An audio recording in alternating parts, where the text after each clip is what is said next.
Muharram Islamic ಕ್ಯಾಲೆಂಡರ್ನ ಮೊದಲ ತಿಂಗಳು ಮತ್ತು ಇದು ಶೋಕ ಹಾಗೂ ಸ್ಮರಣೆಯ ತಿಂಗಳು. ವಿಶೇಷವಾಗಿ ಇಸ್ಲಾಂ ಧರ್ಮದ ಪ್ರವಾದಿ ಮುಹಮ್ಮದ್ ಅವರ ಮೊಮ್ಮಗ ಇಮಾಮ್ ಹುಸೇನ್ ಮತ್ತು ಅವರ ಅನುಯಾಯಿಗಳು ಕರ್ಬಲಾ ಯುದ್ಧದಲ್ಲಿ ಹುತಾತ್ಮರಾದ ದಿನವನ್ನು ಈ ಹಬ್ಬವು ನೆನಪಿಸುತ್ತದೆ. ಮೊಹರಂ ತಿಂಗಳ 10ನೇ ದಿನವನ್ನು ಅಶುರಾ ಎಂದು ಕರೆಯಲಾಗುತ್ತದೆ ಮತ್ತು ಇದು ಈ ಹಬ್ಬದ ಅತ್ಯಂತ ಮಹತ್ವದ ದಿನವಾಗಿದೆ. ಮೊಹರಂ ಹಬ್ಬದ ಕೊನೆಯ ದಿನ ಅಶುರಾ ಮತ್ತು ಅದರ ಸಂಪ್ರದಾಯಗಳ ಬಗ್ಗೆ ಮಾಹಿತಿ ಇಲ್ಲಿದೆ. ಮೊಹರಂ ಕೊನೆಯ ದಿನದ ಅಶುರಾ ಮಹತ್ವ. ಶೋಕಾಚರಣೆ.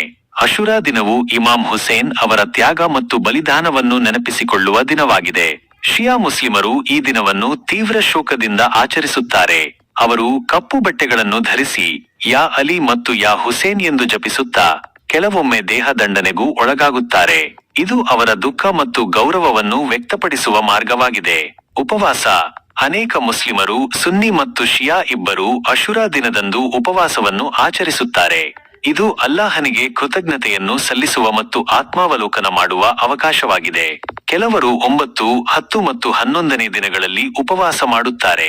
ಪ್ರಾರ್ಥನೆಗಳು ಮತ್ತು ಧಾರ್ಮಿಕ ಕಾರ್ಯಕ್ರಮಗಳು. ಮಸೀದಿಗಳಲ್ಲಿ ವಿಶೇಷ ಪ್ರಾರ್ಥನೆಗಳು ನಡೆಯುತ್ತವೆ. ಭಕ್ತರು ತಮ್ಮ ಹೆಚ್ಚಿನ ಸಮಯವನ್ನು ಅಲ್ಲಾಹನನ್ನು ಪ್ರಾರ್ಥಿಸುವಲ್ಲಿ ಕಳೆಯುತ್ತಾರೆ. ಕರ್ಬಲಾ ಕದನದ ಕುರಿತು ಪ್ರವಚನಗಳು ಮತ್ತು ಸ್ಮರಣೆಗಳನ್ನು ನಡೆಸಲಾಗುತ್ತದೆ. ಮೊಹರಂ ಕೊನೆಯ ದಿನದ ಆಚಾರ ವಿಚಾರಗಳು ಮತ್ತು ಸಂಪ್ರದಾಯಗಳು.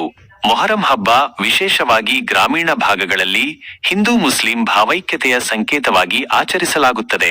ಈ ಹಬ್ಬವು ಧರ್ಮಗಳ ಭೇದವಿಲ್ಲದೆ ಎಲ್ಲರನ್ನೂ ಒಟ್ಟುಗೂಡಿಸುತ್ತದೆ. ಪಂಜಾಗಳ ಮೆರವಣಿಗೆ. ಮೊಹರಂ ಹಬ್ಬದ ಪ್ರಮುಖ ಆಕರ್ಷಣೆಯೆಂದರೆ ಪಂಜಾಗಳ ಅಲಾಯಿ ದೇವರು ಮೆರವಣಿಗೆ. ಈ ಪಂಜಾಗಳನ್ನು ಇಮಾಮ್ ಹುಸೇನ್ ಅವರ ಹಸ್ತಗಳ ಪ್ರತೀಕವೆಂದು ಭಾವಿಸಲಾಗುತ್ತದೆ.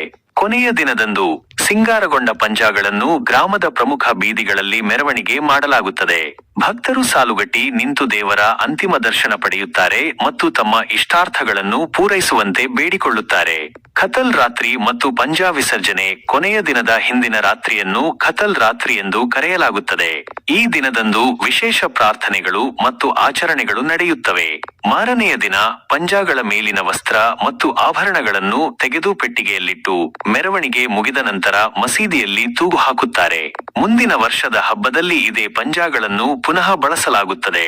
ಹೆಜ್ಜೆ ಮಜಲು ಮತ್ತು ಕುಣಿತ. ಮೊಹರಂ ಸಮಯದಲ್ಲಿ ವಿಶೇಷವಾಗಿ ಕೊನೆಯ ದಿನದಂದು ಹೆಜ್ಜೆ ಮಜಲು, ಶೋಕಗೀತೆ ರಚನೆ, ಅಲಾಯಿ ಕುಣಿತ, ದೇವರ ಕುಣಿತ, ಬೆಂಕಿಯಲ್ಲಿ ನಡೆದಾಡುವುದು, ಕೆಲವು ಕಡೆ ಮುಂತಾದ ಸಾಂಪ್ರದಾಯಿಕ ನೃತ್ಯಗಳು ಮತ್ತು ಆಚರಣೆಗಳು ನಡೆಯುತ್ತವೆ.